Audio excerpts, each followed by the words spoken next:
Chegamos a mais um Outcast Podcast, a nossa janela para o mundo da neurodiversidade.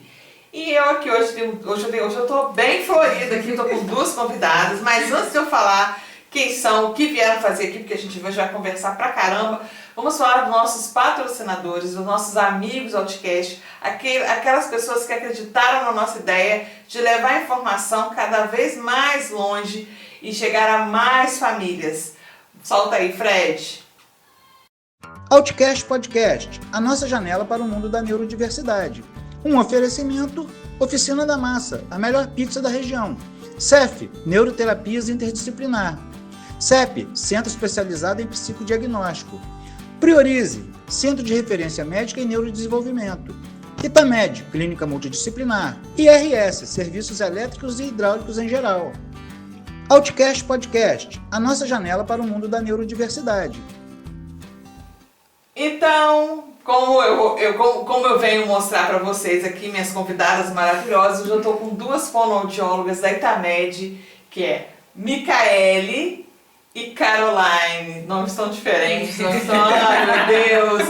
Muito bem-vindas, meninas. É um prazer ter vocês aqui. Eu tenho certeza que a nossa conversa hoje vai ser maravilhosa, porque fono é uma gama de informações e assim, eu entrevistei poucas fonoaudiólogas aqui, para não dizer, não lembro, não vou lembrar, mas ó, foi muito pouco, tá? Então você sabe que eu tenho muita dúvida hoje, tá? Muito bem-vindas, tá? É um prazer estar aqui com vocês. Eu sei que a Itamed sempre tem profissionais maravilhosos que vêm aqui só para poder abrilhantar nosso programa. Muito bem-vindas. Obrigada. Boa noite, pessoal. Pode falar? Pode falar. Então, boa noite. Primeiramente, a gente que agradece de estar aqui hoje. Espero que seja uma noite de conhecimento e de muitas trocas. Eu também estou muito feliz de estar aqui hoje com vocês, né, reunidas para a gente poder trocar essas informações. E assim, tenho grandes expectativas que vai ser uma conversa muito boa. Eu também, tô nervosos não, né? Não, tranquila, a fonoaudióloga tá sempre pronta. Tem que estar pronta. Sempre pronta. Agora, a gente começou a conversar de bastidores aqui, a gente tá falando, você formou na pandemia e você começou na pandemia. Isso, Me conta um pouquinho disso pra gente poder dar um... Porque quem vem aqui a primeira vez tem que contar a vida, porque eu sou curiosa. Quem pode escolher, quem vai começar primeiro. Eu começo, a Carol pega o gancho, porque eu fui primeiro. Eu já tenho 6 anos de formada.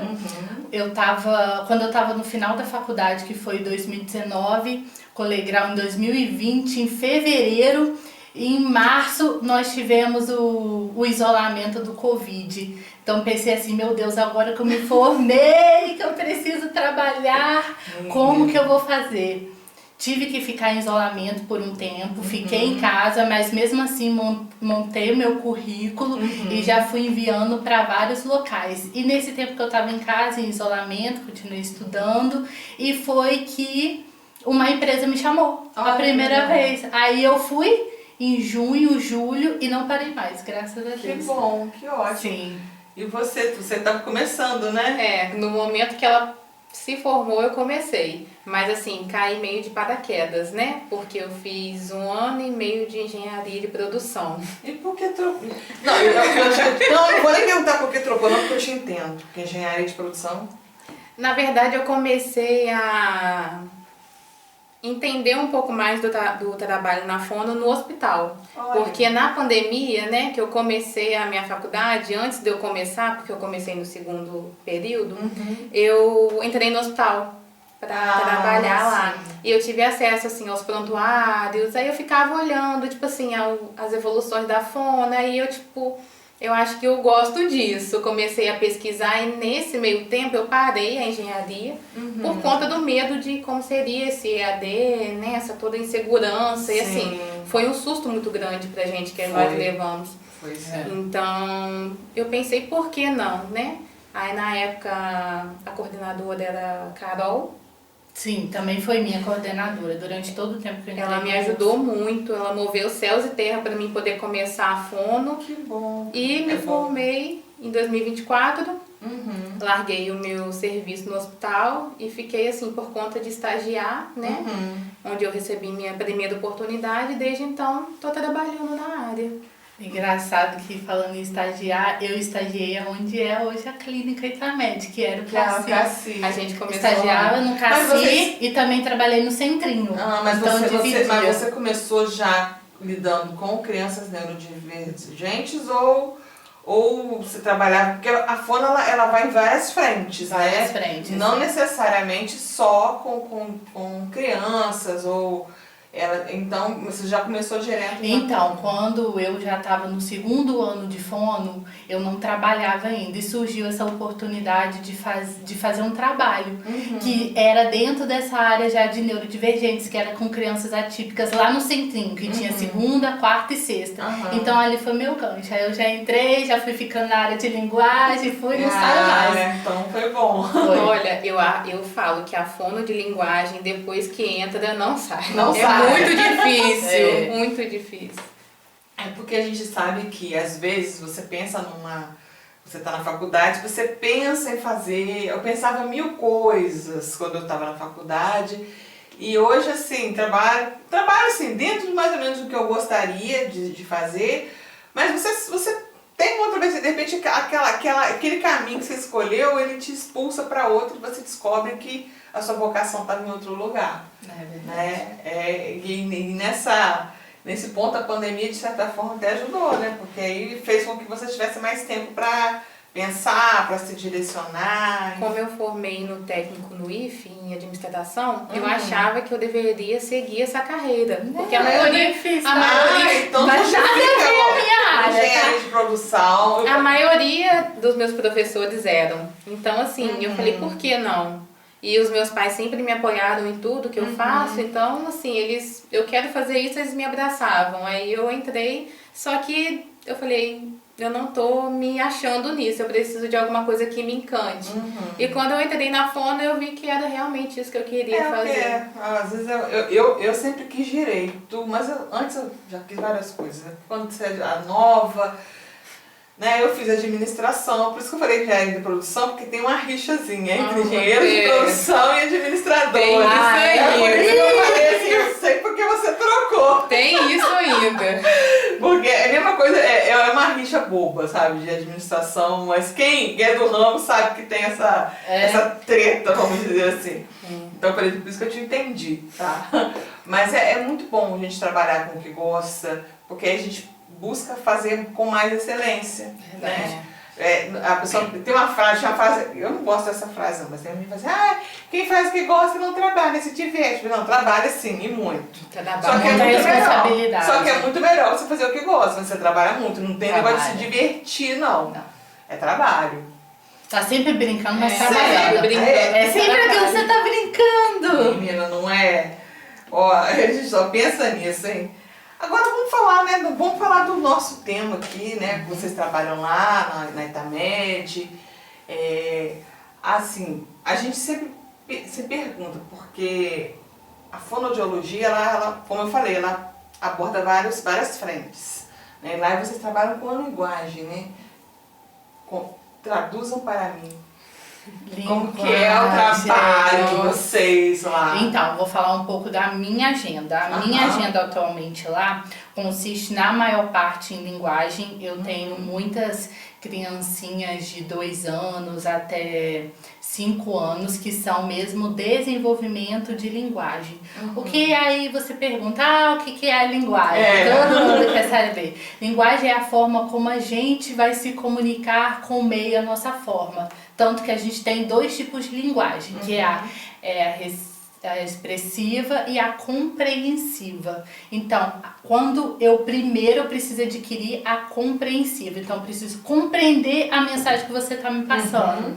Os comandos, entender o ambiente que eu tô, o que aquele lugar está me oferecendo, o que eu posso explorar daquele espaço.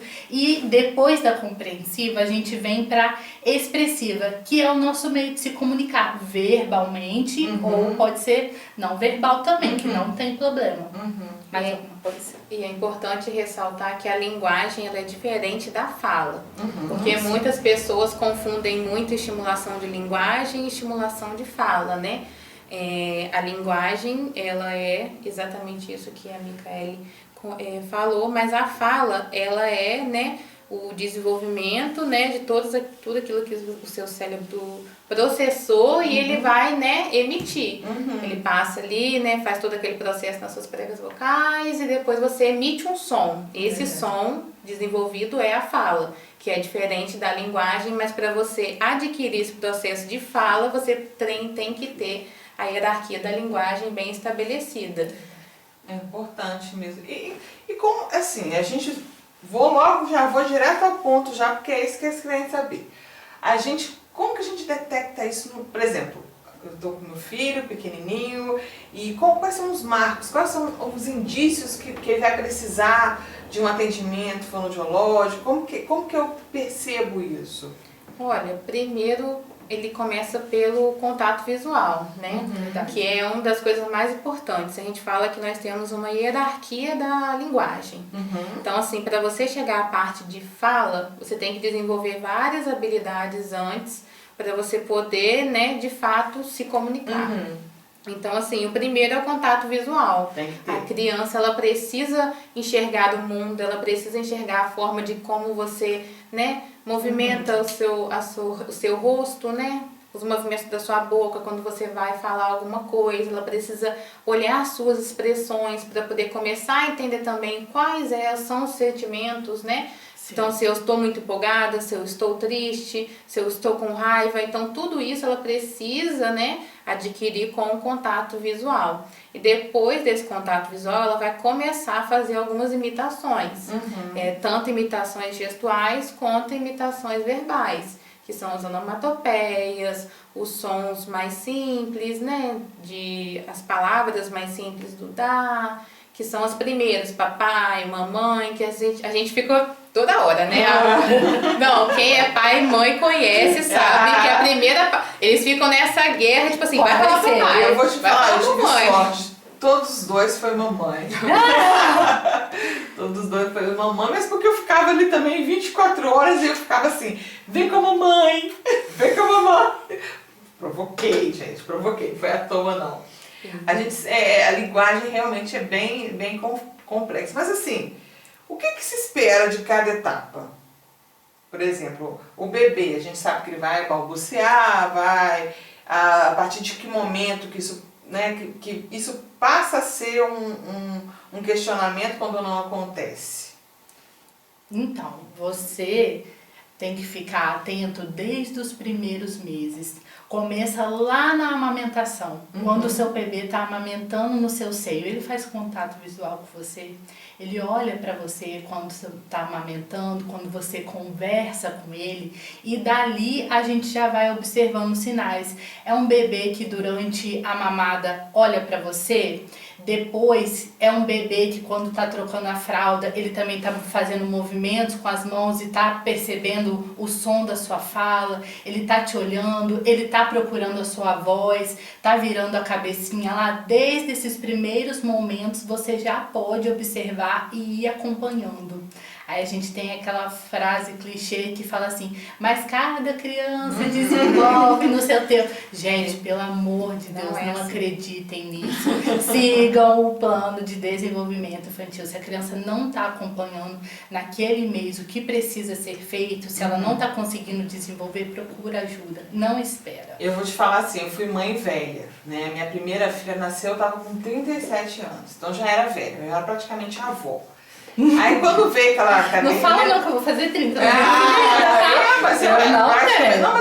Mas me arrependo por causa das minhas costas, mas não me arrependo de ter filho mais tarde, porque eu já tinha formado, já tinha meu trabalho, já tinha saído tudo que eu tinha que sair, então assim, eu não tive...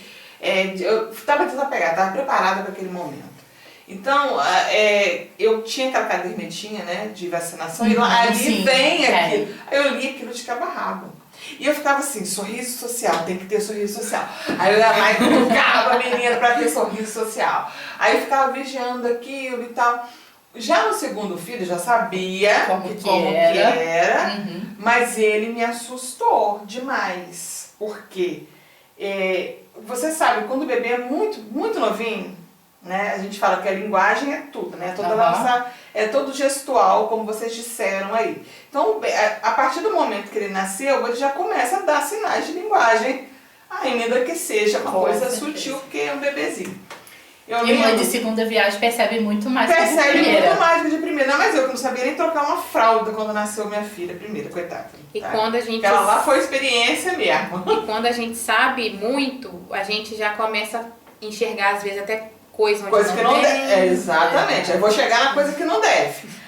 Aí eu fui. Eu tinha acabado, ele nasceu dia 28 de fevereiro, quando foi, assim, acho que uns 5 de março, mais ou menos, poucos dias, então ainda estava estrupiada ainda. Eu fui trocar a fralda dele. Mas eu sei que bebezinho daquele, eles quando você interage com eles não respondem, só ficam, né, paradinho. E eu falei assim, e eu fazia isso com a outra, eu trocava com a minha filha. Então, eu já estava acostumada a brincar, E nós conversando. Quando eu conversei com ele, ele olhou pra mim e riu. Eu falei, não, tem alguma coisa errada. Não. Mas que estranho. Aí eu botei a fraldinha dele lá. Aí eu brinquei de novo, ele riu.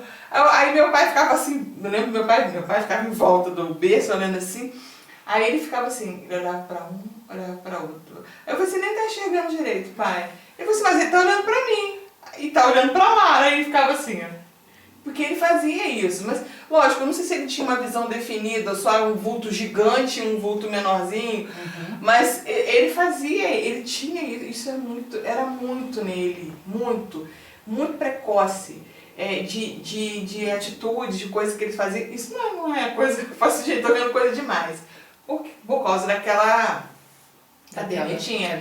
A caderneta, gente, não é só para levar no pediatra. Não, ela é importante para seguir ali e acompanhar mês a mês. Eu acho que tem até um ano, vai até um ano, vai até dois e pouco. Vai até 2 e pouco, e depois E depois começa 3, 4, 5, vai né? até 10, vai até 10 anos, assim, pra você tá até 10 anos. Então. Você olha aquela cadernetinha. E ali são é bom. informações que passam muito despercebido. Porque às vezes, né, tem pessoas que às vezes pegam a caderneta e acham que é só ir lá, carimbar e colocar na bolsa. né? Não, mas E eu assim, peguei, né, porque eu fiquei, gente velha, né, pega pra ler. Aí eu fui olhando aquilo e falei assim, não, tem que procurar isso, tem que procurar aquilo. Então eu sempre fiquei com isso. Então, pra eu achar o diagnóstico do meu filho, por exemplo, foi difícil por isso. Eu não identifiquei nele, nos primeiros 6 anos de vida dele, eu não identifiquei TEA nele em nada.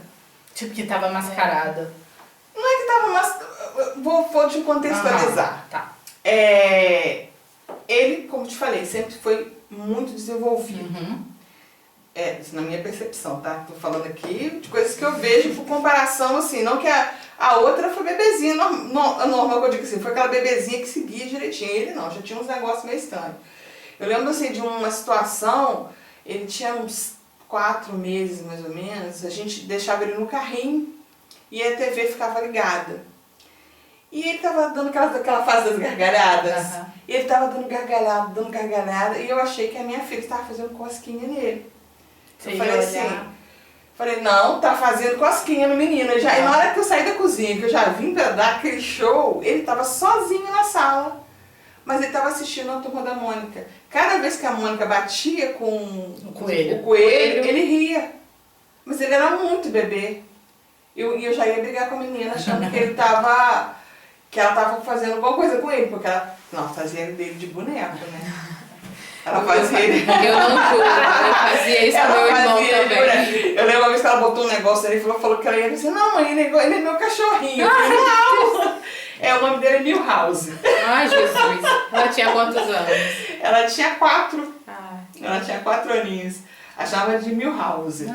Então, assim, ela fazia muita coisa com ele. E o segundo filho, por ter o primeiro, que ajuda, né? Então, ele geralmente é muito mais ativo, mais precoce às vezes, porque tem o exemplo do irmão mais velho. Até pra subir nas coisas, fazer bagunça, só pra coisa boa, né? Só pra coisa boa. Mas e ele sempre teve essa coisa do balbuciar, muito novinho. A gente tem um vídeo dele, ele tinha 1 mês, 2 meses no máximo, o irmão segurando ele e o irmão conversando, porque ele tem um irmão mais velho, né? O Vinícius conversando com ele e ele respondendo assim, a gente tem esse vídeo dele, parecia assim, estava entendendo tudo, ele conversando. Essa linguagem é uma linguagem expressiva. Sim. isso. Sim, já é uma Já é linguagem mais expressiva. expressiva. Por mais que ele não consiga organizar motoramente a boca, né? Porque a boca, por si só, ela é um músculo Sim. que tem que ser trabalhado. Sim. Ele estava tentando articular e se expressar assim. Sim, mas incrível. Aí eu até falei com o teu primo, meu, que ele é fonoaudiólogo, né? E eu falei assim, Thiago, ele fez, não, nessa idade não tem como ele fazer não. Eu mandei o vídeo pra ele e falou, vou levar pra faculdade pra mostrar. Ele já tinha indícios ali de intenção comunicativa. De intenção comunicativa, porque tinha o contato visual, pra você ver, ele tinha o contato visual, ele conversava com o irmão, falava assim, você tá brincando, conversava com ele respondia, e ficava naquela conversação, e ele tinha uns 2 meses de idade só, então ele ficava nessa. Então a gente sempre observou, então eu não percebi ao longo da pré-infância dele, né, e também da infância propriamente dita, porque ele não apresentou nada. Só que quando ele fez 3 anos de idade, ele parou de comer. Aí ele não queria mais comer, primeiro ele não queria comer, aí só queria comer determinadas coisas. Depois ele passou a ter ânsia quando via outra comida, que não fosse aquela que ele gostasse. Aí eu comecei a fazer nutricionista, um monte de coisa para poder tentar entender o que estava acontecendo. Só que ninguém, absolutamente ninguém falou, será que esse menino é TEA? Ninguém. Quando eu desconfiei, ele já estava com 5 anos já, que eu cheguei, levei ele no neuro, ele falou, não. Porque o neuro chegou para ele com 5 anos e falou, fez um monte de perguntas e ele respondeu todas. Não, mãe, é paciente nosso não. Eu falei, não é possível. Quando crescer passa, quando crescer passa. Não passou, até hoje. Até hoje. E a alimentação dele melhorou? Melhorou, né? A Edna que está cuidando dele sim. agora, né? E assim, melhorou entre aspas. Hoje ele se propõe a experimentar uma coisa ou outra. Mas ele permanece com aquele cardápio engessado dele. O lanche que só pode ser de uma lanchonete específica. O miojo, porque miojo é uma coisa que ele come full time, almoço, janta, né? O pastel feito pela minha mãe, que outra pessoa fizer, fica aquela... Hoje ele já até fala assim, não, eu vou provar e até come, mas antigamente era só o que a minha mãe fazia. E agora nem o que ela faz, porque do jeito que ela faz, ela teve que mudar a forma. Ela fazia... E primeiro ele gostava da carne molhadinha, agora ele já não gosta mais. Vai mudando, entendeu? Mas ele se propõe pelo menos a experimentar agora. Mas eu não conseguia perceber nada nele. Tinha coisinhas assim, que depois que veio o diagnóstico eu observei, sim, ele andava na ponta do pé. Mas isso aí eu achava que era normal, porque eu andava quando era criança, então achava normal. Ele tinha problema com textura de algumas roupas, mas Mas aí a gente também tem alguns A né? gente também tem. Eu tenho seletividade. Eu descobri que eu tinha uma seletividade com ele, pra você ter ideia. Eu só descobri minha seletividade com quase 50 anos, porque eu falei assim, algum dia eu parei e falei assim, gente, eu falo do Raul, mas eu só como pizza de um sabor. Não, eu sou adulta, eu me proponho a fazer outras experimentações, mas... A sua preferida, se for escolher todo dia e pudesse, seria aquela? Vai ser só uma. Eu sou dessas, eu só assisto a mesma série. Você chega assim, tá vendo o quê? Tá vendo o quê? Não acredito. De novo. Eu adoro. Eu fico toda a vida, música, às vezes eu coloco naquela repetição, posso ficar um dia inteiro ouvindo aquilo, que é confortável pra mim. E a gente precisa, né, identificar o que é uma preferência e que é uma seletividade. Exatamente. Porque hoje em dia, quando a gente pergunta na anamnese, que é muito importante, a gente precisa, né, que as mães sejam bem claras com isso, que eu pergunto, tu tem seletividade alimentar? E às vezes as mães falam, tem. Aí eu converso mais a fundo com elas, olha, é uma seletividade ou uma preferência? Porque assim, a preferência eu, por exemplo, né, eu não gosto de jiló. Eu não gosto de jiló, né? Mas dependendo de como ele é feito, às vezes eu me proponho experimentar. Mas eu assim, percebi que é uma preferência minha não comer. Não é que eu tenho uma seletividade alimentar com isso. Preferência. Eu prefiro não comer. Experimentei, não gostei, não quero comer porque não é do meu, né? Do meu paladar. Mas A seletividade você não consegue, é igual determinadas texturas, ele não consegue comer mesmo, faz ânsia de fome. Nem tocar antes, não sentir consegue cheiro. tocar. Às vezes é a cor, né? Por ser roxinho, ou por ser amarelo, por ser laranja. Eu não consigo comer mingau. Isso é a minha vida inteira, eu não consigo comer mingau. Primeiro que aquele mingau branco, eu não consigo comer aquilo. Ah, mas você come bombom que tem o cremezinho que é tipo um mingau. Mas ele não é branco, ele é amarelo. Você entendeu como é que é uma coisa que não tem nada a ver, mas eu não consigo. Eu acho aquilo horrível, aquela textura ruim. Eu não consigo comer mingau. E a gente precisa tomar muito cuidado, né, nessa fase da introdução alimentar. Sim, porque hoje os alimentos eles estão diferentes de quando era antigamente, né? Então, assim, hoje está tudo muito mais industrializado. Então, assim, essa parte da introdução alimentar, ela determina muita coisa do que vai ser futuramente em casos, às vezes, de seletividade alimentar, né? A gente estuda algumas coisas assim relacionadas, mas é mais baseado assim A da parte de fono ela tem a ver com essa parte de deglutição, não é isso? Como é que é feito esse trabalho? Como que é feito isso?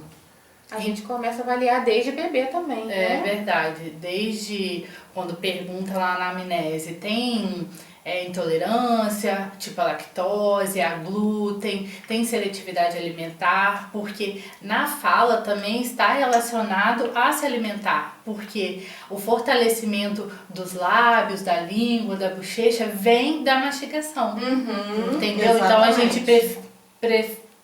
como é que eu posso dizer?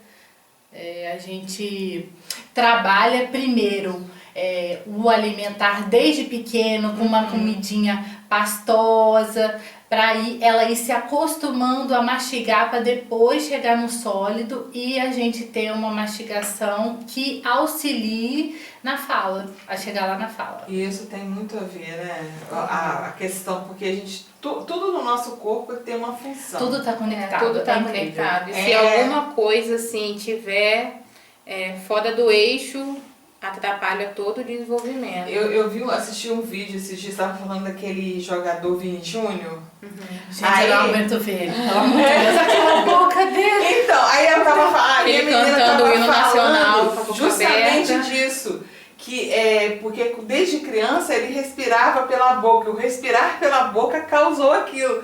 Você vê se que era só um controle, só fazer uma físio, alguma coisa que controlasse aquilo ali. Ele não teria aquela curvatura. Como é que isso é importante de observar, né? Pois é, e assim, né, a respiração oral é importante até em casos de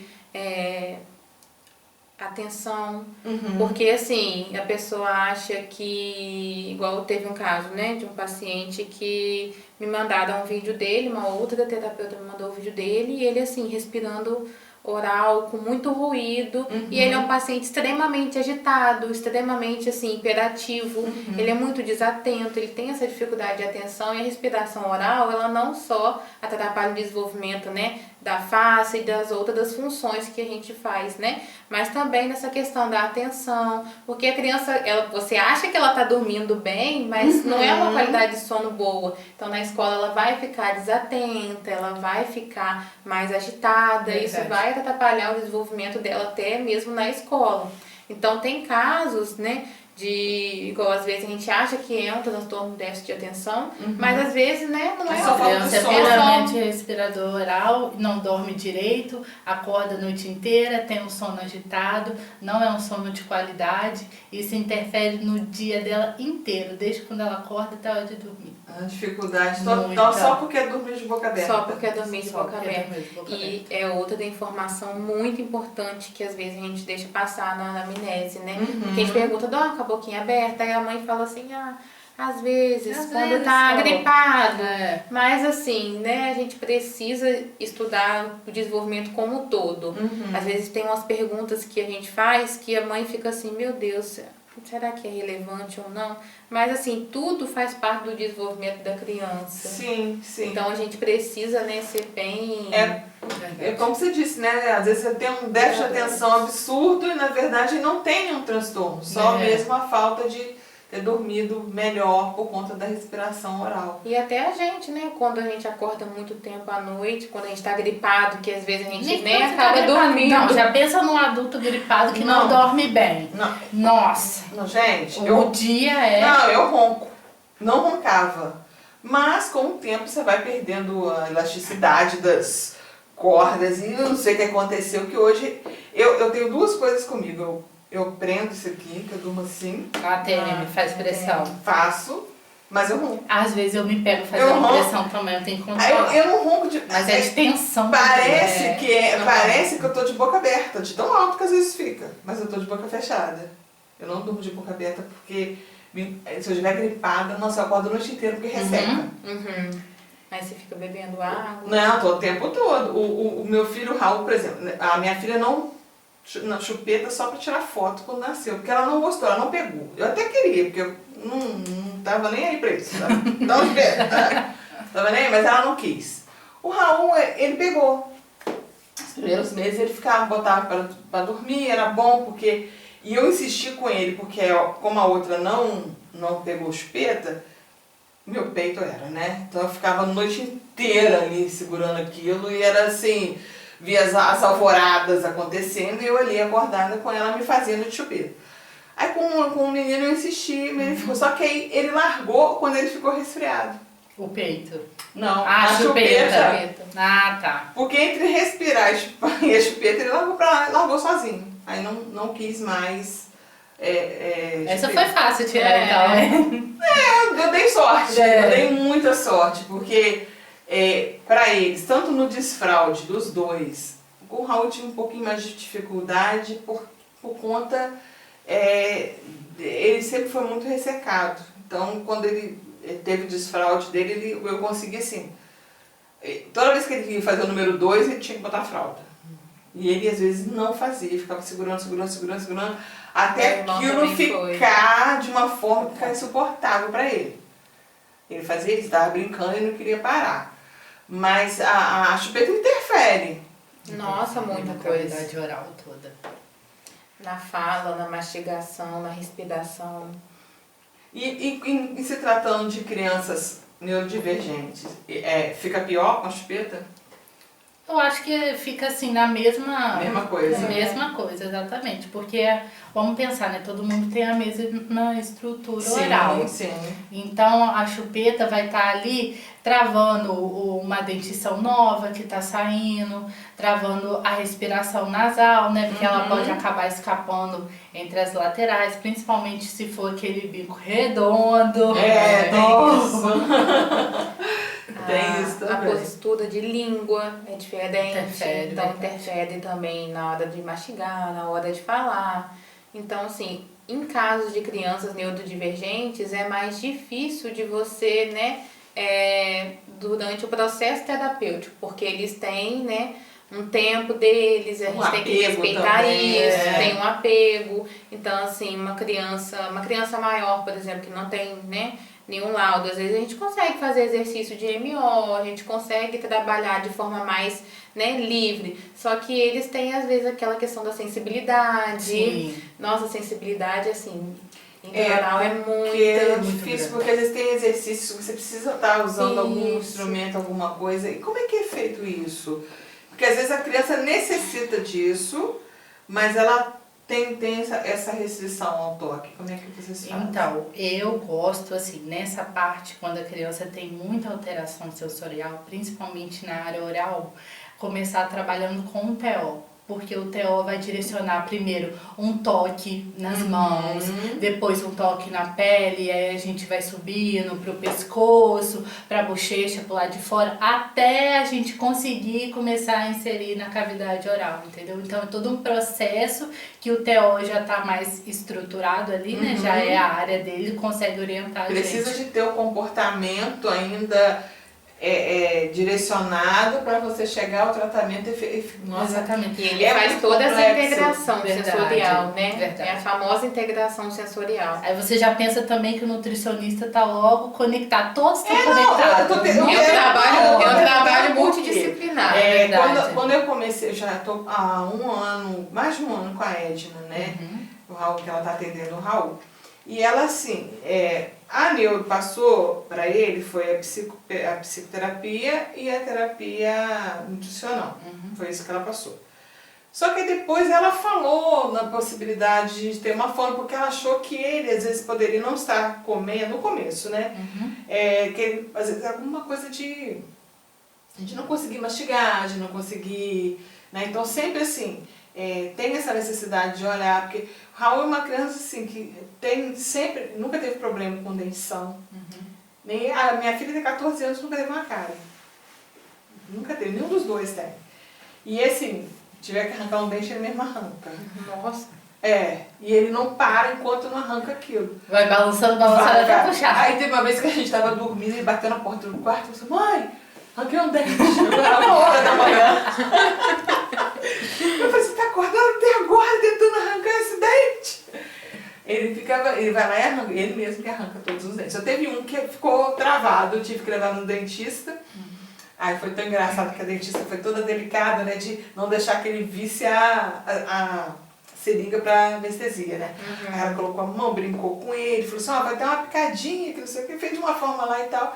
Aí ela depois falou assim, viu, não doeu nada. Ele falou assim, eu sei, eu vi, você aplicou a vacina em mim. A vacina. Eu vi que você... A vacina é milagrosa, a vacina não dele. Mas ele é dele, você conversa com ele, parece que ele tem 80 anos, e depois você vê que só tem 10. Ele é desse jeito. Então, assim, ela chegou a cogitar a terapia com fono para ver se era alguma coisa nesse sentido. Porque, assim, ele tem uma intolerância a cheiro. Se ele chegar aqui, tiver um monte de arroz jogado aqui, cru, ele vai pegar, vai espalhar, vai fazer o que tiver que fazer. Se for cozido, acabou. Não fica nem no local. Ele não fica, ele bota tudo que ele tiver comido pra fora. Ele não fica. Então, assim, ao mesmo tempo que ele tem... é uma intolerância, e a seletividade dele causa uma intolerância a qualquer outra coisa que não esteja dentro da esfera dele. Hoje ele é um paciente formiguinha, né? Como você falou. O TO começa pela mãozinha, passa do braço. Então, assim, com ele... À medida que ele vai crescendo e vai amadurecendo, eu vejo que ele vai se propondo, mas assim, né? Tipo, provei, não gostei. E assim, é importante a gente observar os sinais desde cedo, né? Você vê que seu filho quando ele tá mastigando, né? Ele tá mastigando com a boca aberta, ou se às vezes ele tá com a boca fechada, mas tá tendo muito ruído durante que ele tá mastigando. Quando ele tá, né, deglutindo, que ele tá engolindo, se ele faz algum movimento compensatório, Exato. O jeito que a criança bebe água. Sim. Ou se não, você só bebe no canudo. Então, assim, tudo isso faz... já é um sinal, né, que tem alguma coisa alterada ali, que pode levar também a seletividade. Vendo, gente? Precisa de observar até o beber água. Por favor, vigiem seus filhos beberem água.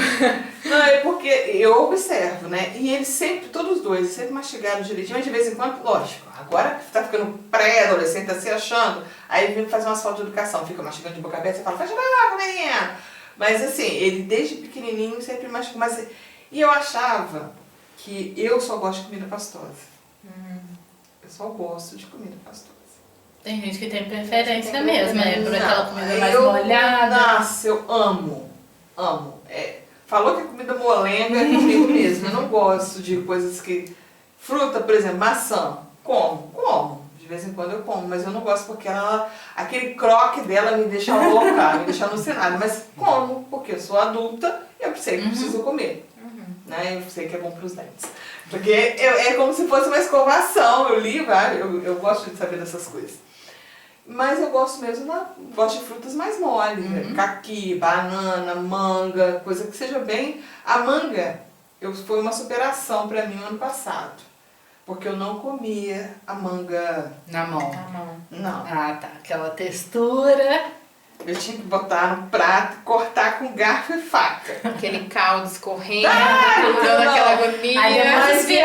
Não, aqueles fiapos, Jesus, eu tinha uma coisa. Mas aí ano passado, Não sei o que me deu, que aí o Fred pegava, começava a trazer, a gente passava num terreno que tinha perto de onde a gente morava, tinha muita manga daquela menorzinha. E ela não tinha tanto fiapo, e eu fazia assim, eu cortava ela no meio e torcia. É mais consistente. Não, eu pegava, dava uma torcidinha assim. Essa parte aqui eu tava segurando na casca. E a outra e saía. a outra eu pegava com a colher. Eu pegava com a colher aí dentro do rio, mas eu fazia, ou senão eu apertava até sair o cremezinho, né? Porque eu não consegui, mas foi uma superação. Porque tinha muitos anos que eu não chupava manga por conta de ter que pegar naquilo ali. Não consigo. Eu não consigo lamber os dedos. Sabe aquela coisa? Não, eu não consigo lamber meu próprio dedo. Não consigo. Então tem também essas particularidades que eu tenho, e ele tem também, então eu achava assim, não, me puxou. Então eu também não sinalizei no início para nenhum terapeuta, para nenhum médico, porque eu desconfiava. Só que quando ele fez 5 anos, eu comecei a estudar algumas outras coisas, eu falei assim, gente, será que tem alguma coisa aí? Aí que eu levei lá, mas falou, não é não. Aí depois a gente falou assim, já estava com 8 anos, aí ele falou assim, vamos fazer o circuito. Você tem ideia de como que a gente fazia isso? A gente chamava de circuito, que era neuroterapia, voltava para pediatra, neuroterapia. Depois voltava de novo para ver como... Aí fizemos circuito de novo. Nesse último circuito, tá com TEA e transtorno de processamento sensorial. Aí entra o TO, tá vendo? Aí entra o TO, mas ela não passou TO pra ele, porque ele não faz. Nossa. Não faz. Enfim. Vai muito além do que só essa parte da integração sensorial, né? Vai também pelas atividades diárias da criança, né? Que eles estimulam, criando essa independência, auxiliando nesse desfraude. Então, assim, é um trabalho multidisciplinar que todo mundo fazendo junto gera um resultado que dá muito certo. E a preocupação que às vezes muitas mães têm é justamente igual no meu caso. Eu cheguei tardiamente, vamos dizer assim, porque a gente sabe que tem marcos de desenvolvimento, tem podas neurais. E quando eu cheguei para começar o tratamento efetivo dele, porque até então a gente tratava ele com a nutricionista terapêutica, mas ela fazia o tratamento como reintrodução alimentar. Ela não fazia como seletividade. Então eu fiquei 2 anos com ela fazendo reintrodução. Aí ela é maravilhosa e assim, era muito bom, só que ele só comia lá. Em casa continuava do mesmo jeito. Entendi. Eu não podia ir num restaurante, hoje assim, ainda não levei, tá? Mas ele, por exemplo, aquelas lojas que vende tempero, ele não entrava. Porque é uma profusão de cheiros que tem ali, aí aquilo, ele ficava assim, ele ficava lá de fora esperando a gente terminar de comer. Mas dessa vez, quando foi agora, há um mês atrás, a gente foi, ele tentou fazer vou ficar lá fora. Aí o Fred falou assim, para de bobeira, Raul, tipo assim, fingindo que ele não tá passando por aquele aperto ali, né? Dá um incentivo pra ele dar um passo e tentar. Aí ele falou assim, não, fica aqui então. Aí ele ficou. Aí fomos mostrando pra ele milho de pipoca, distraímos. Aí ele ficou lá enquanto a gente comprava as coisas. Já foi um avanço. Ele passou a lavar o prato, porque ele não lavava. Se a pia estiver extremamente limpa, ele lavava. Mas se tivesse um carocinho de arroz, ele não conseguia. Agora já não tá tão assim. Às vezes a pia tá toda na hora do pão do almoço, tá cheio de coisa, ele vai lá e ainda lava o prato dele. Sempre um passo a mais no desafio. Tem dia que funciona, tem dia que não, tá? Não vou dizer assim, toda vez agora ele não liga mais. Não, liga. Hoje, por exemplo, ele ligou. Hoje ele falou assim, mãe, tem que lavar? Aí eu falei, não, pode deixar ali. Eu vi que na hora que ele deixou o prato... Foi um alívio. Então, foi um alívio. Mas assim, ao mesmo tempo que a gente também tem que dar umas puxadas, porque senão ele vai fazer o que quer, a gente fica nessa, né? De incentivar também, para ele fazer as coisas. Ele sempre falou muito bem, sempre foi muito eloquente. Então, a gente nunca pensou em nada disso. É porque, assim, a maioria das dos diagnósticos de TEA, a gente espera que a criança não fale, né? Verdade. A principal característica, né, é que a criança que tem essa dificuldade de falar, esse atraso de fala. Então, assim, eles pegam muito, assim, tá com atraso de fala, atraso de fala, mas, assim, tem outras coisas ali que às vezes a gente percebe que, às vezes, eles acham que são coisas mínimas, mas que são importantes também, além do atraso de fala, né, da criança não falar. É como que ela se expressa, porque a minha família, meu irmão, ele também é uma criança, né, neurodivergente, né. Então, assim, a gente descobriu cedo o diagnóstico dele de esquizofrenia e de deficiência intelectual. O Ravi era uma criança, assim, totalmente diferente. Ele passou por esse processo difícil de desfraude, de ressecamento, teve um pouco mais de dificuldade, né? Tanto na fala, respiração oral. No início ele começava a ter muito ceceio, né? Que é colocar a linguinha pra fora na hora de falar, né? As palavras. E a gente, desde cedo, a gente começou a entender algumas coisas no comportamento do Ravi que não eram muito, né? E a gente começou nesse processo de investigação, que assim, desde no início ele começou a fazer terapia com a psicóloga, né? Para entender um pouco mais dessa questão de comportamento. E aos poucos o Ravi foi desenvolvendo, ele deu um salto a mais no desenvolvimento dele quando ele entrou na PAI, né? E assim, a gente passou por processos muito difíceis em casa, que foi assim, o processo de descobrir o diagnóstico. Isso é um calvário, gente. É um calvário. E assim, depois do diagnóstico, caminho, né? tanto de medicação que toma, será que é necessário? Aí, né, na época, meu pai era bem resistente com essa questão da medicação, que não era necessário, que ele não precisava, que o Ravi não tem nada, que a gente estava enxergando coisas. Só que a gente passa por esse processo, né, e que nós passamos até quando ele foi para PAI, que as pessoas acham assim, PAI é um lugar que, né, vai só de criança muito especial, que isso, que aquilo, mas... Ontem eu conversei aqui com uma orientadora pedagógica da APAE.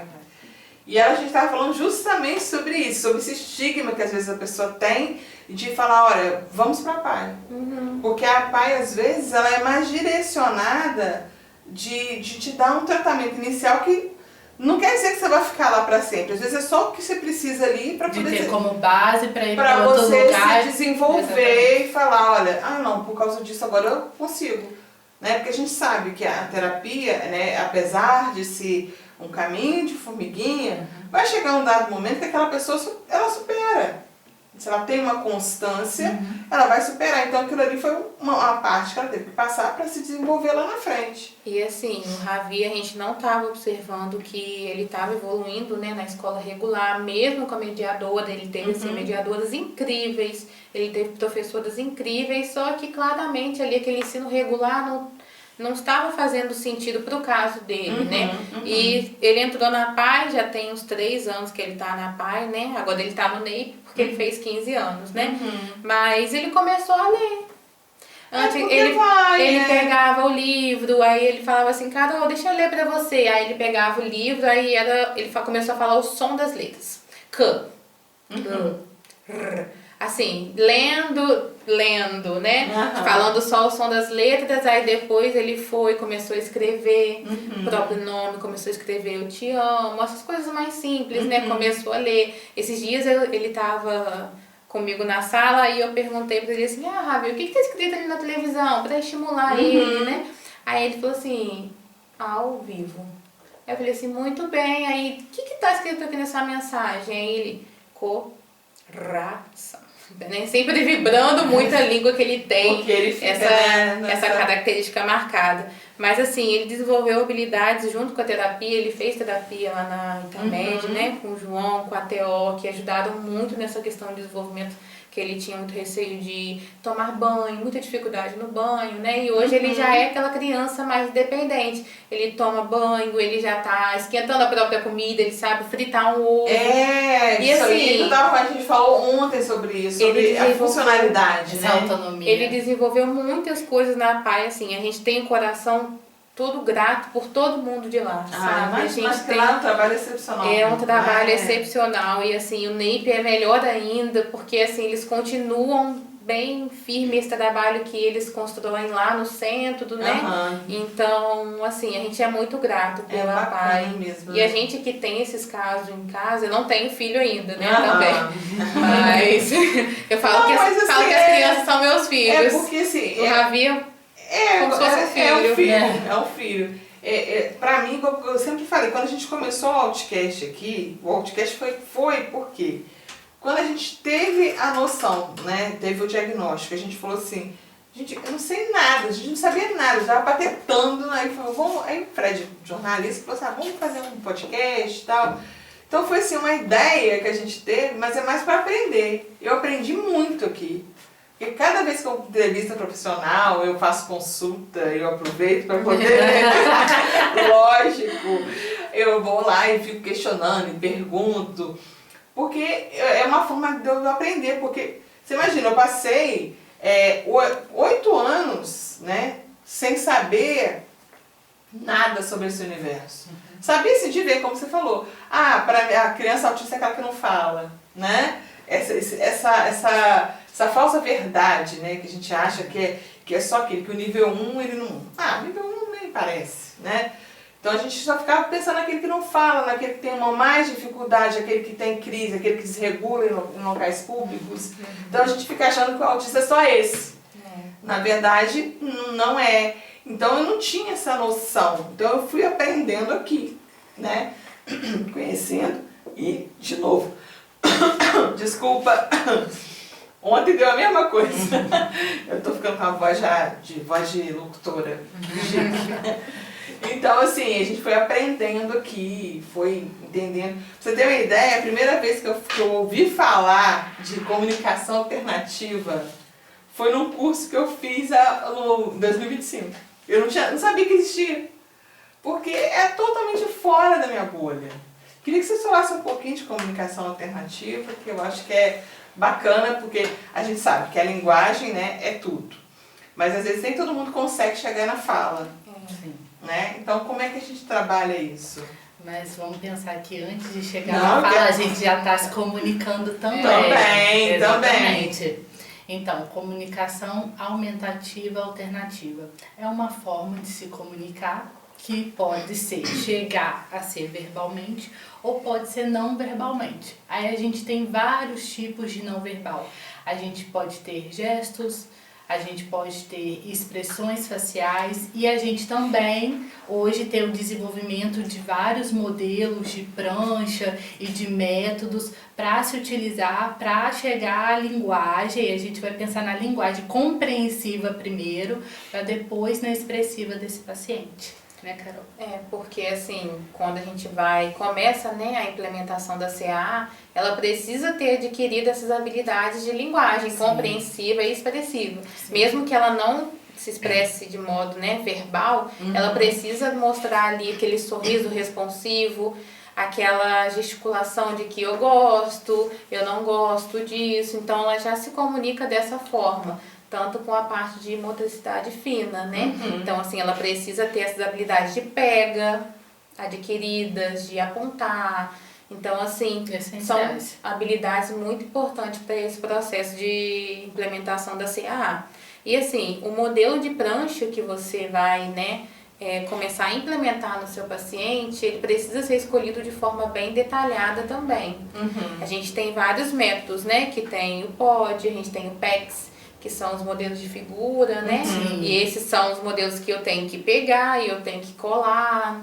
Então, assim, todos esses modelos a gente vai pensar na criança como um todo para começar como que eu vou iniciar nesse processo com ela, né? Atualmente eu trabalho muito com POD, que ele é um método de comunicação alternativa que a criança consegue conversar mesmo com você, a partir das pranchas, né, dos modelos de prancha. Além de ter as pranchas individuais, né, que a gente fala que são pranchas temáticas, na hora de uma brincadeira específica, como brincar de massinha, ou brincar de boneca, ou trocar fralda, ir na igreja, ir no banheiro, além dessas pranchas já prontas, a gente tem os outros modelos que a criança vai literalmente conversando, ela vai apontando e chega a um nível que ela consegue narrar histórias para você. Então, assim, é um método que eu gosto muito porque a gente tem vários tipos de pod, né? A gente tem os livros. Então, assim, a gente começa pelas funções iniciais, depois a gente vai para a expandida, né? E assim, sucessivamente, quando o paciente consegue adquirir, né, essa linguagem, ela consegue ir aumentando o número de figuras, que o que diferencia eles é o número de E figuras. às vezes também eles conseguem, às vezes alguns, mesmo não conseguindo ainda verbalizar, né? Não se comunicar, mas verbalizar de forma que a gente possa entender, que faça sentido, né? Que não fique só água, casa, né? Seja, ele já está alfabetizado, às vezes ele escreve. Sim, também. De assim, elaborar textos, né? De Ele não contar consegue, mesmo.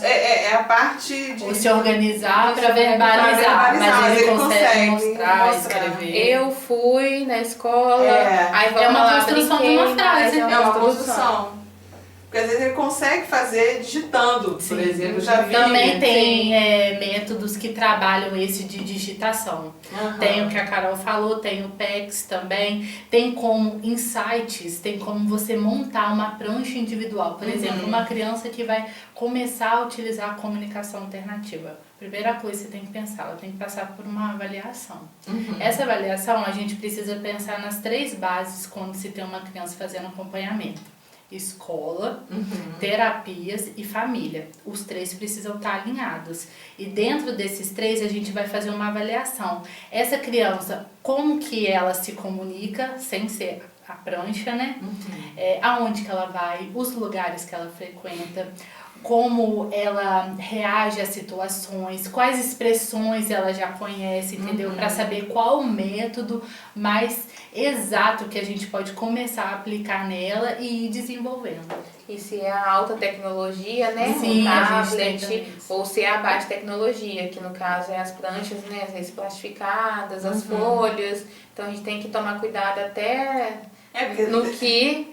Como que a gente vai implementar, né? Porque cada realidade, né? Também às vezes a criança, ela tem um hiperfoco em eletrônico, então uma prancha, um tablet talvez não seja uma boa ideia por conta da... Pra começar, né? Da agitação que ele sociais fique, também. né? E assim, é todo um pilar, né? Um trabalho em casa que tem que ser consolidado, nas terapias que é consolidado, na escola que é consolidado também. Todos eles trabalham juntos para poder funcionar, né?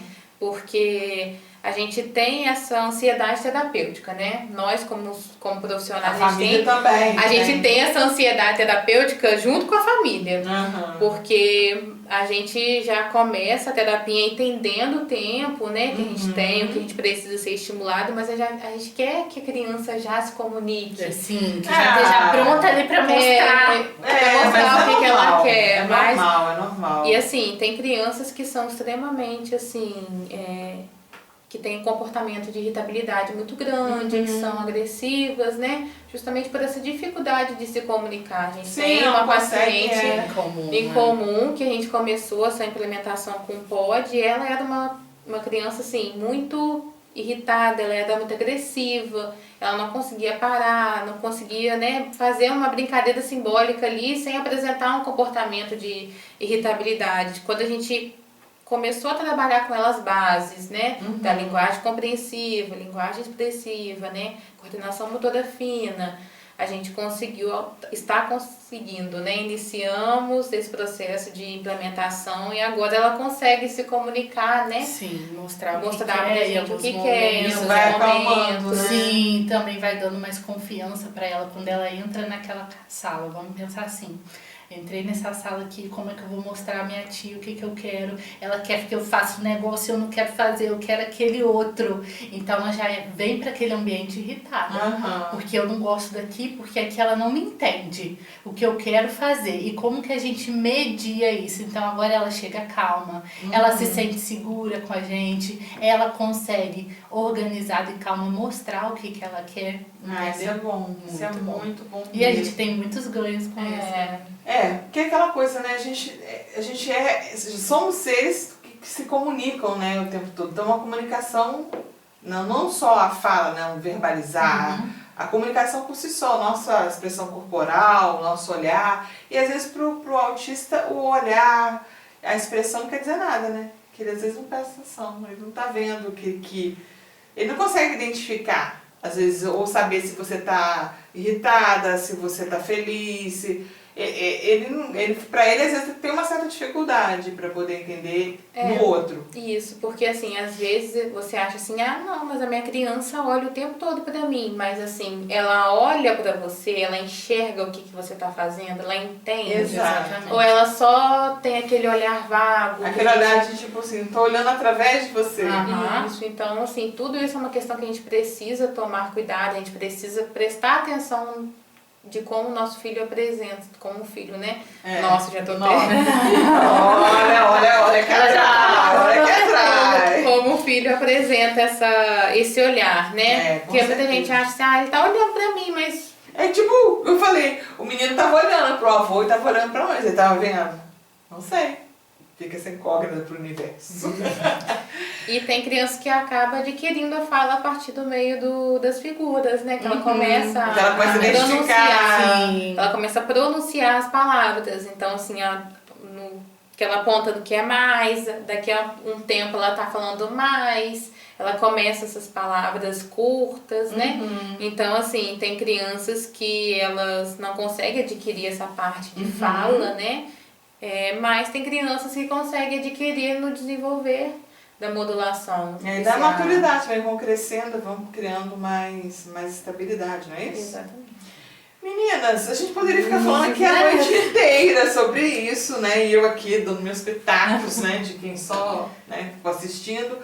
Mas, infelizmente, a gente está chegando no nossa reta final aqui, né? Eu queria, lógico, agradecer muito a presença de vocês. Queria ver se vocês queriam deixar algum recado para os pais, alguma orientação. A câmera de vocês, podem ficar à vontade. Então, vamos lá. Peguei um gancho, lembrando de comunicação alternativa. Quando você pensa numa criança que vai fazer CAA, essa CAA ela precisa estar em todos os ambientes que a criança vai frequentar. Escola, terapia, casa, restaurante, aniversário, viagem, porque se a gente não tem ali a junção, igual eu falei dos três, não vai funcionar, infelizmente. Então ela precisa estar inserida em todos os ambientes, porque a gente em todos os ambientes precisa se comunicar. Exatamente. Então é muito importante.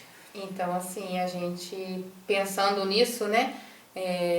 Não é só um trabalho que tenha que ser feito só na terapia. Ela vai usar assim, só na terapia, ou vai usar só na escola. Do que adianta ela entender que ela pode se comunicar na terapia, ela pode se comunicar na escola, mas quando ela estiver no supermercado, ela não poder escolher o que ela quer levar para casa. Exato. Então, precisa ser implementado em todos os momentos. A partir do momento que ela acorda, eu falo que é igual um óculos, né?